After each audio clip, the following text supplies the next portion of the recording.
Hi, this is Christine with Where's Watson. We're in Portage today for our Portage Regional Campus Welcome Back Barbecue, and I've had the opportunity to come to our Portage Innovation Centre.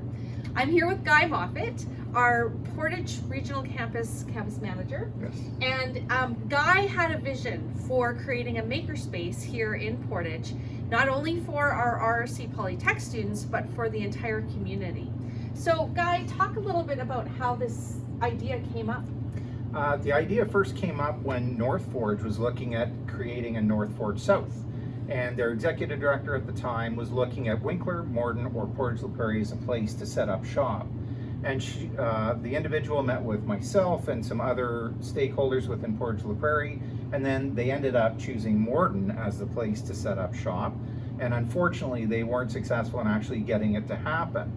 I was talking to the executive director for Portage Regional Economic Development at the time, and we had a conversation about if there's innovators in Portage, they will drive an hour to Winnipeg, but they're not going to drive an hour south to Morden because there's really not much else to do. And we want to keep that energy and the ingenuity within Portage la Prairie. And so then we had a meeting with the city, Chamber of Commerce, Economic Development, as well as a couple of law firms, and asked if there was an appetite and if everybody would help out, and lo and behold, there was. And so then came the Portage Innovation Centre. Wonderful.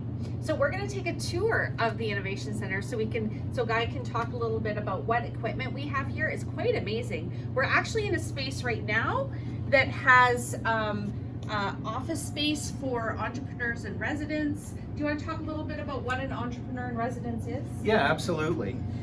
So the whole idea is that we provide a space so that the Jeff Bezos of Portage la Prairie area doesn't have to do all of their work in their garage. They have a nice space that they can set up where they can collaborate with other innovators and entrepreneurs.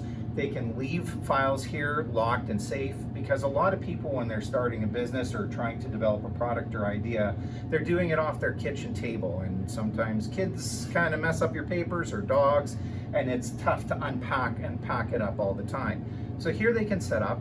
They also have access to Red River College Polytech students. So they have access to our business students to help with business planning, financials, marketing. They have access to our administrative assistant students for setting up meetings and event planning. And as well, we're closely tied with the A space. So if there is an entrepreneur who's wanting to develop an electronic technology or an app, we can easily plug them into the A space to have that done. So that's what this space is for our entrepreneurs to come and set up residence. Perfect. Yeah. Well, let's go into the next room and we're going to look at some of the equipment.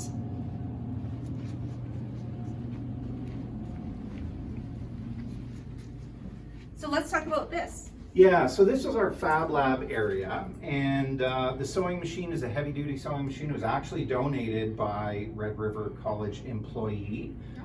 Yeah, they were helping to clean out their parents' home and wanted a home for it. So we do have a sewing machine.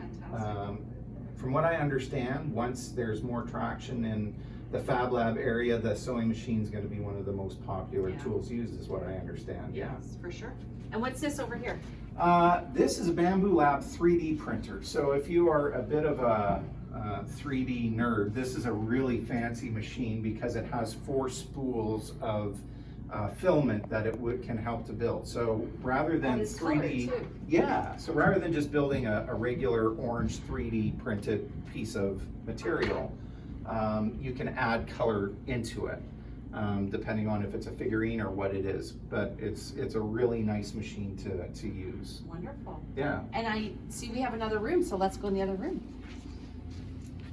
And we have 2 other 3D printers. So this is a resin printer, and again, if you're a 3D printing nerd, which I'm slowly becoming, this one's really cool. Those machines will melt a filament, and it was explained to me, like, it's like when you leave your garden hose out in your front lawn or on a hot summer day, it gets very soft and bendy. And those machines will, this one here? Yep, and as well as the multicolored one, will warm up the filament, and it will layer it one on top of another. So when you're building a 3D model, it will print from the bottom up to the top.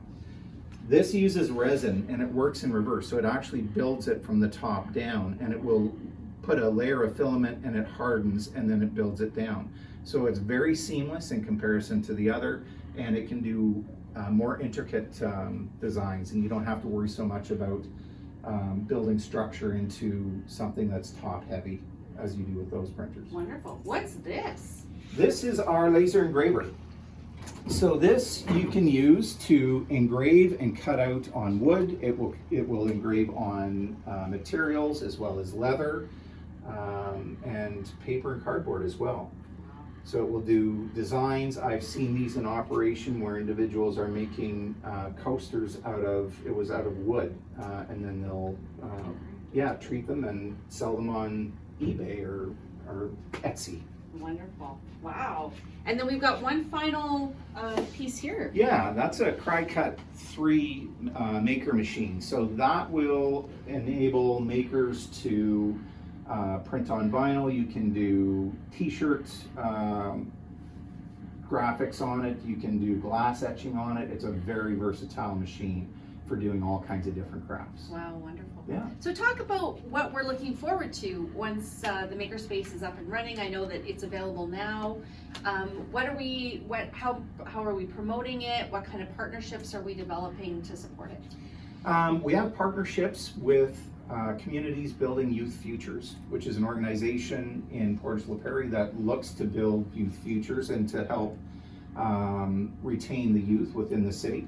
And individuals, so they are a major funder in all of this, and they were a co-sponsor on the funding. So any individuals coming from them have free entrepreneur in residence space for a year. They also have access to the makerspace for free, or the Fab Lab as we call it. Yeah. They just need to cover the consumables. We've had an agreement with Service Manitoba. So their summer student program, their students were looking at coming here to use the makerspace in order to sell products at the farmers market. So they were learning entrepreneurship. We also have partnerships with Portage Collegiate Institute and their business program with their business students. And we'll be running another contest coming up in this winter in order to launch the entrepreneur program through PCI as well. So all that's happening. We've got some radio advertising happening this month. And from an internal sort of a college standpoint, I'm looking at creating 3D print clubs, and we're hoping for a cricket club and get some activity through here in the evenings and get some people really interested in using the equipment and seeing what it's all about. Oh, that's wonderful. Yeah. Well, congratulations. This is a really unique space, very exciting possibilities, and looking forward to how we can support entrepreneurs in Portage to really realize their dreams. Yeah, thank you. So thanks, Guy. Yeah, thank you.